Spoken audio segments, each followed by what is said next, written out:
The Honourary Thorston by Concerned Brown Bread. Read by My Lost and Found. Summary. Hiccup sighed. So, are you gonna put out the fire, or? Nah, Ruffnut said. Let it burn. You know, little H? Tuffnut said, finally looking away from the fire. We're always wrecking havoc. It's like our specialty. But you, my friend, you are a walking disaster. Gee, thanks. The roof on the smithy collapsed inward. Hiccup sighed. Ruffnut and Tuffnut looked at him in awe. Hiccup hadn't known it then, and wouldn't ever know it. But that was the day he first truly began falling out of favor with his father. And the day that he began falling into favor with the most insane duo on Berk. Or, thanks to the fact that Hiccup seems to screw up everything he touches, the twins follow him around for free entertainment. What they didn't sign up for was friendship. This fic is about 17,000 words and 4 chapters. As always, link to the fics in the description, and on with the story. Chapter 1. Boy Meet Chaos and Confusion. 1. Boy Meet Twins. Dragon raids were, by this point, an inconvenience in Hiccup's mind more than the fear-inducing events they were supposed to be. He was all of 10 winters old, too old to be stuck in the mead hall with the younger children, too young to understand the very real fear of war. All his peers had been given duties, small things, but still things. He was the only one stuck inside. No longer. Hiccup was going to prove himself. He was going to kill a dragon. Sure, he was smaller than all his peers, who could barely hold their own axes up. And yes, maybe Dad was right to keep him out of the way because he was easy picking. But what Hiccup had that the others didn't have was innovation. Ever since he began working with Gobber, his mind had been running a rost a minute. Late-night ideas had finally found their places in papers, drawn and designed to perfection. Hiccup could do this. And then he'd show them that he wasn't just the runt of the pack. He wasn't useless. It was them that were useless, with their insistence on killing things with their bare, beefy hands. It would be much easier to kill dragons this way, for everyone. Efficient, elegant, easy. No, Hiccup wasn't bitter that he didn't have the stature his dad wanted him to have. Why would he be? He had a brain. Hiccup timed his exit from the Great Hall with a blast from the outside. Everyone too busy hiding to worry about little Hiccup. He left through the back exit, coughing as he stepped into smoke. The world was red out here. Nothing unusual, then.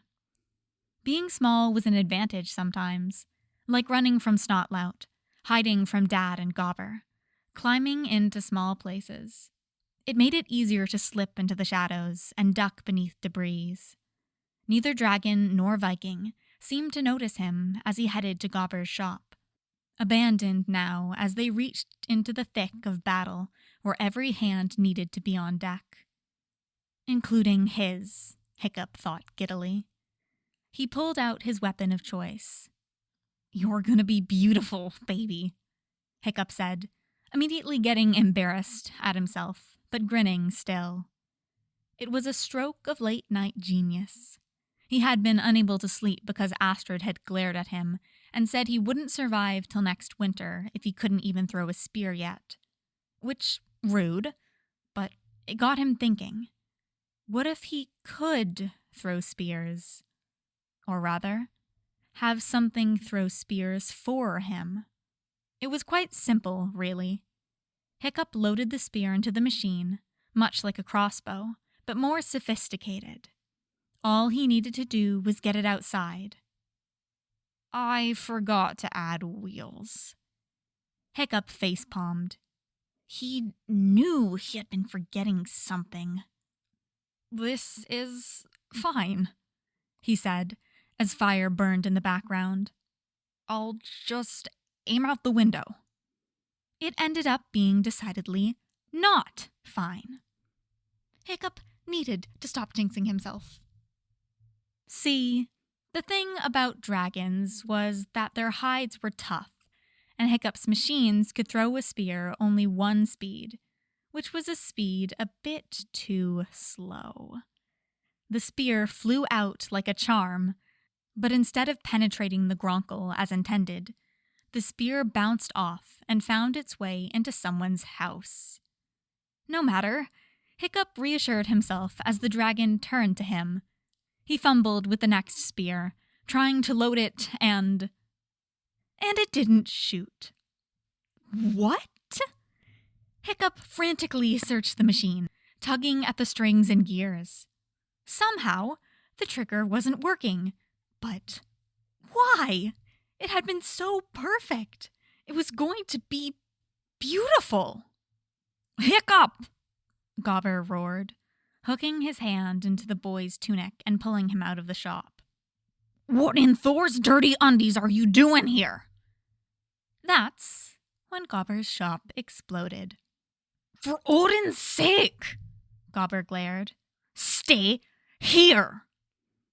Hiccup watched the man charge at the gronkel that had destroyed the shop in dismay.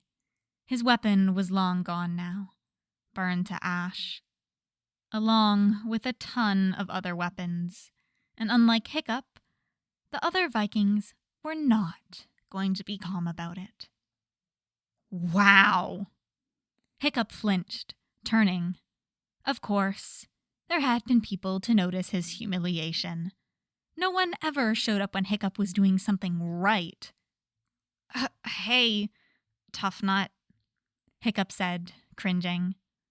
Tuffnut was looking at the destruction behind Hiccup with a wide-eyed, dreamy look. Ruffnut was there, too, holding a bucket. They must have been upgraded to fire control, which was not something anyone expected from the twins. Did you just destroy all our weapons? Ruffnut asked, grinning. No, Hiccup protested, then amended. Only the ones that were in for repairs.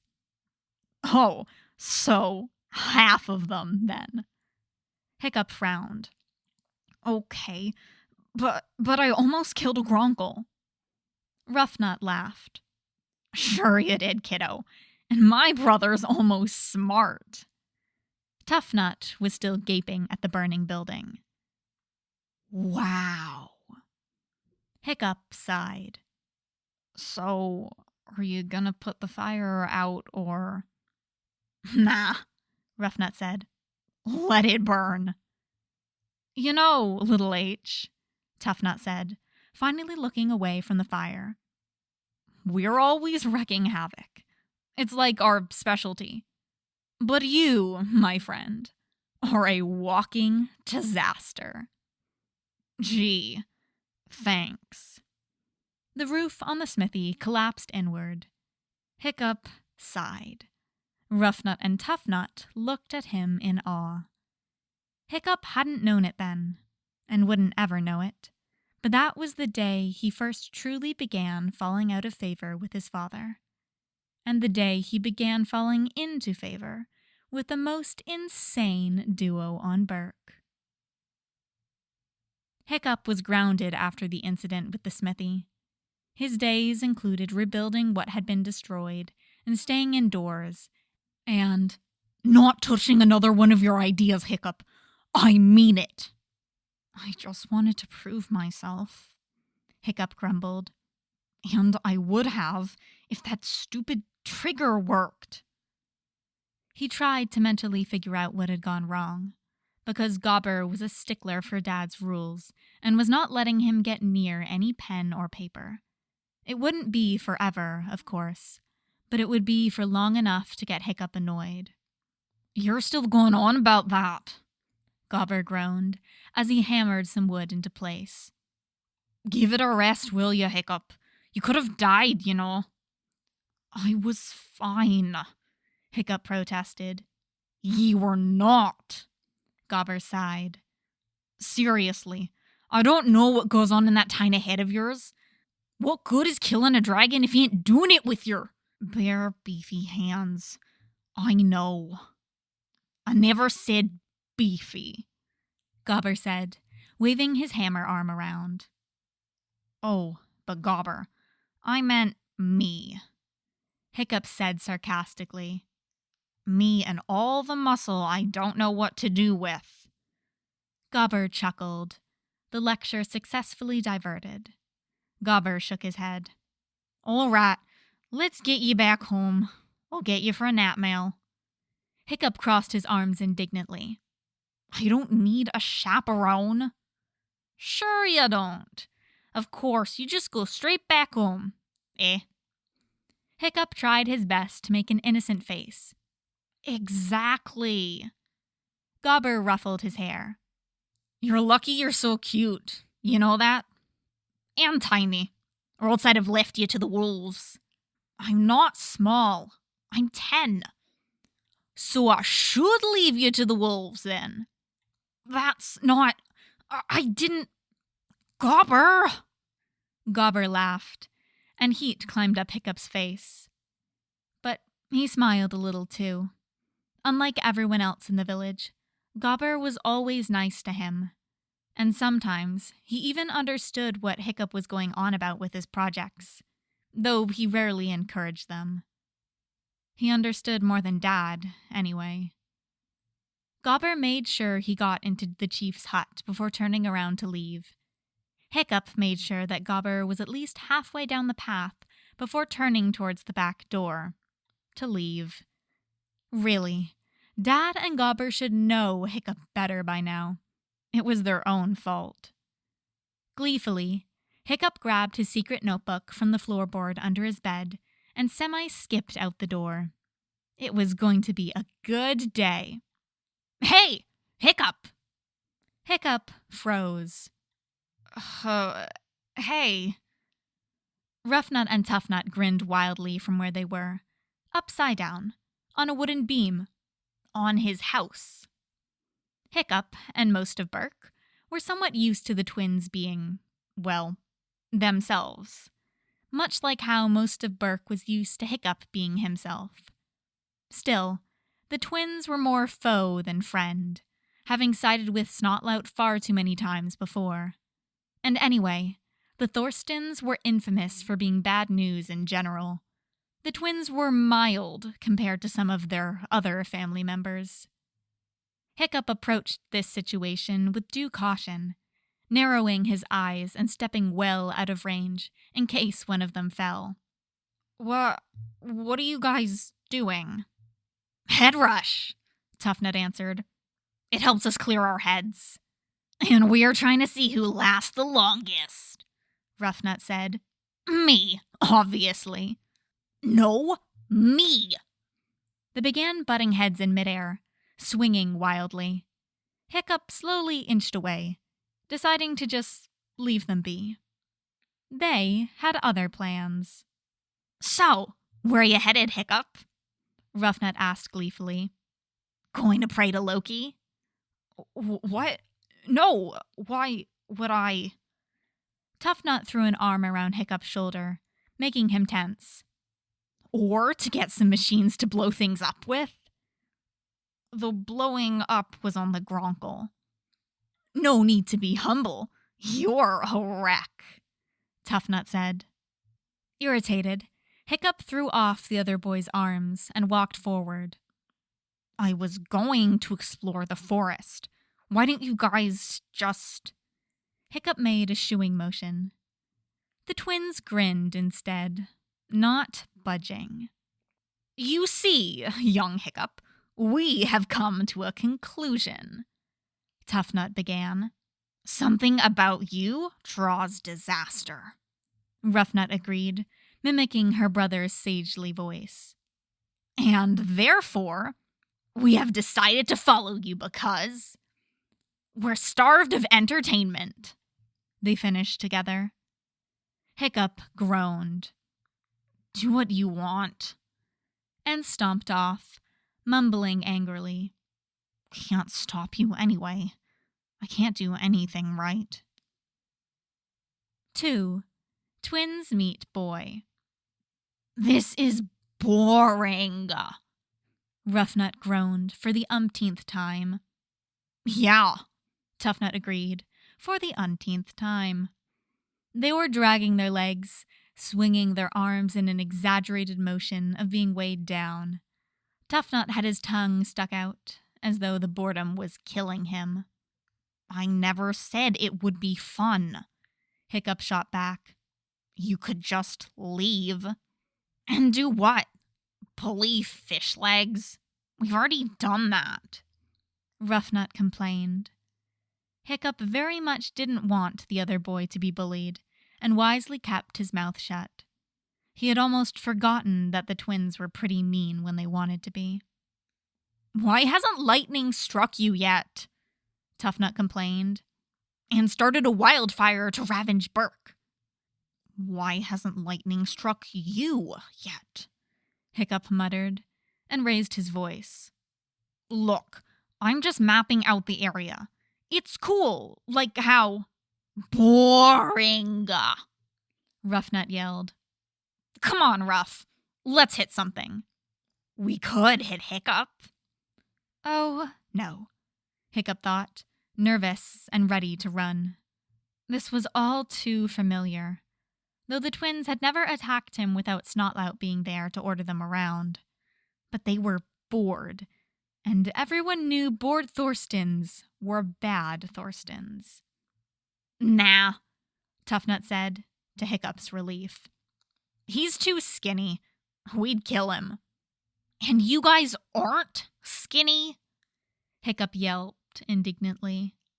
"Have you seen my sister's fat butt? Have you seen my brother?" Hiccup looked them up and down. They were 10, like him, and almost just as scrawny. The only reason they weren't picked on was because they were twice as crazy. And anyway, Hiccup wasn't just skinny. He was small. He chose not to comment. "Do your parents know you're out here?" Hiccup pressed. "It's getting late. Maybe you should go back." "Does your dad know?" Ruffnut sniped back. Hiccup glared. "I'm used to this place. I know every nook and cranny. You'll just get lost." "Oh, yeah," Ruffnut challenged. "We know every cook and nanny, too." Hiccup snorted in disbelief. "Then why don't you make out on your own? You don't need me." "Course we don't, useless," Ruffnut snapped. "It's fun bothering you," Tuffnut said, tone lighter than his sister's. "And if you really know every lookin' manny, then I bet you've got something cool to show us." Both Hiccup and Ruffnut lit up. Excitedly, Hiccup said, "I know just the place. This way." He was delighted to find out he was faster than both of them, though only by a bit. He hadn't been lying. He knew the forest like the back of his hands. Childhood spent alone with a notebook meant he had documented every rock formation, every slope and curve, every fallen tree. He laughed when Ruffnut tripped over a stump in an attempt to catch up, and Tuffnut fell into his stream that Hiccup easily jumped over. Winter was approaching in rapid succession now, with the forest floor littered with oranges and browns. As they ran, the fallen leaves crunched underfoot, and soon they were all trying to step on as many as they could, trying to make as much noise as possible. Hiccup giggled when he slipped on some mud, getting his tunic dirty, and Ruffnut pulled him up happily. It was almost like they were friends. Suddenly, but naturally, a simple afterthought to their little adventure. The incline began to get steeper, the rocks around them becoming sharper. They were reaching the edge of Berk. "We're here," Hiccup said, breathless, as they stared up at the cliff, Not the tallest one around, but the most practical. Well, almost. Now we climb up. Race ya, Ruffnut said, as Tuffnut yelled, Up?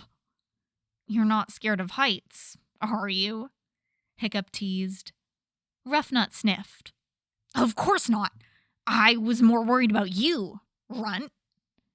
If Hiccup needed any more incentive to be the first one to the top, he just got it.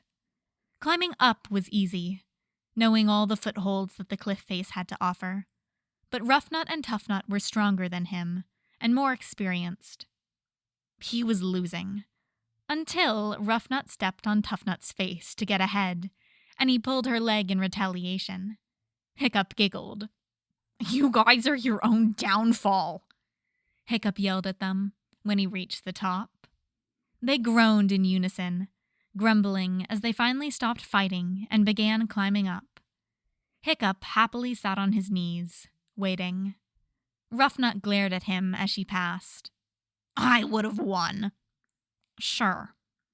A little help here?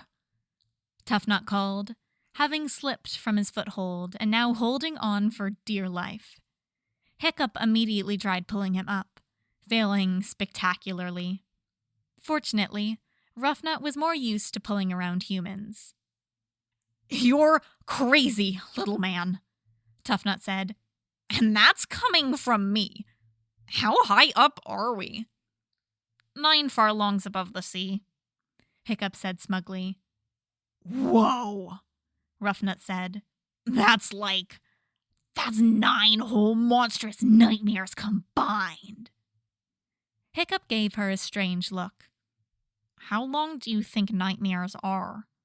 Yeah, it's more like 10, Tuffnut said, giving Hiccup a brief glance that was almost questioning. Try 100, Hiccup grinned. Now, come on, this way. Careful. The cliff plateaued off, low-lying foliage covering their way. Hiccup pushed them aside easily, gesturing at his new companions. Friends? To come along. He held some branches aside, allowing them through first. Huh, Ruffnut said, fighting wonderment out of her voice.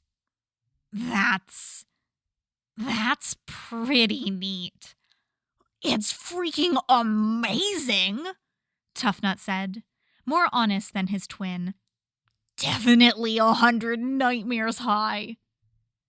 Over the edge of the cliff, the sea stretched beyond them. Below them was a sharp drop-off, so standing at the edge felt like standing on the sea itself.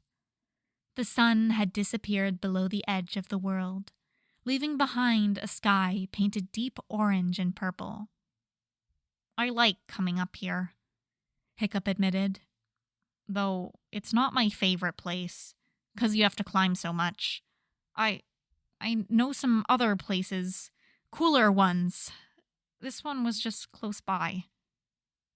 Ruffnut blinked. You want to show them to us? Hiccup shrugged. If you want, but you can't tell anyone. He frowned. Especially not Snotlout. This has to be our secret, okay? The twins grinned and put out their pinkies. Hiccup stared at them. We're making a pinky promise, idiot, Ruffnut said. Gotta wrap your finger around ours, like this.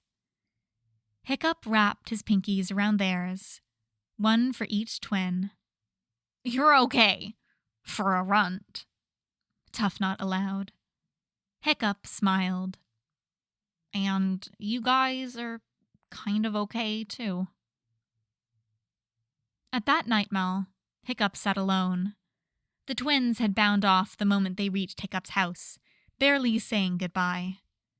Hiccup had to patiently wait for Gobber to show up, lest someone realize that he had left. Gobber brought him to the mead hall, commenting on Hiccup's muddy tunic with a raised eyebrow. Hiccup had raised an eyebrow back, or tried to. It didn't work because both his eyebrows raised together. Now in the hall, Hiccup sat at his usual table in the corner, notebook open.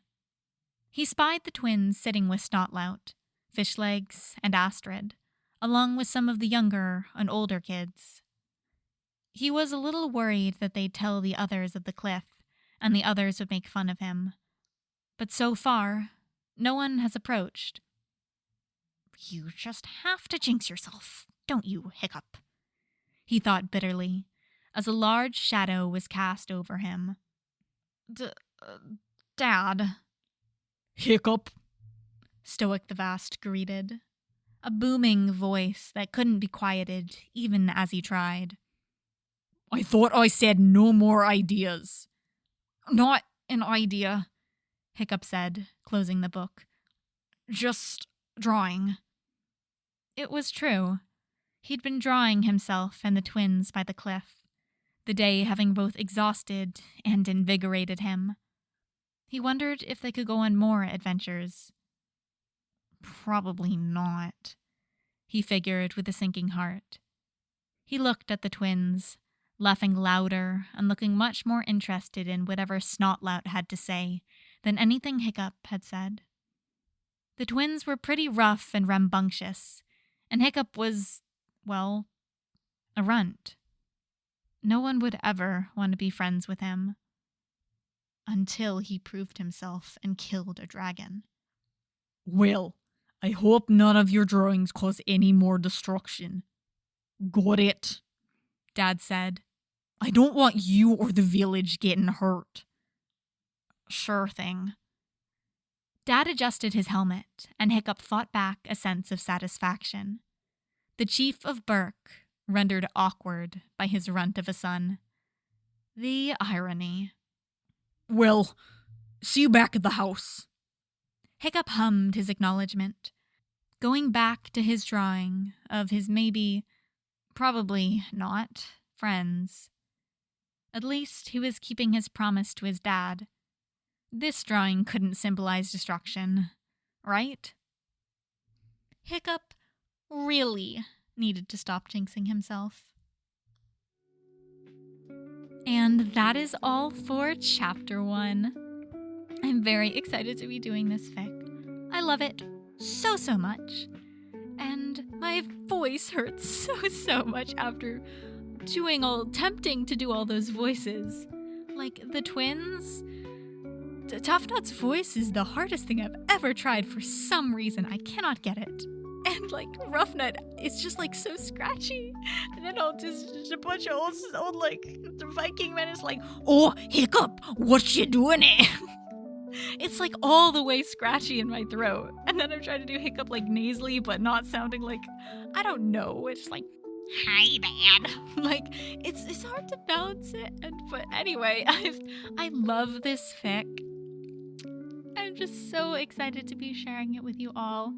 I am so happy. I'm so thankful that the author gave me permission to podfic this.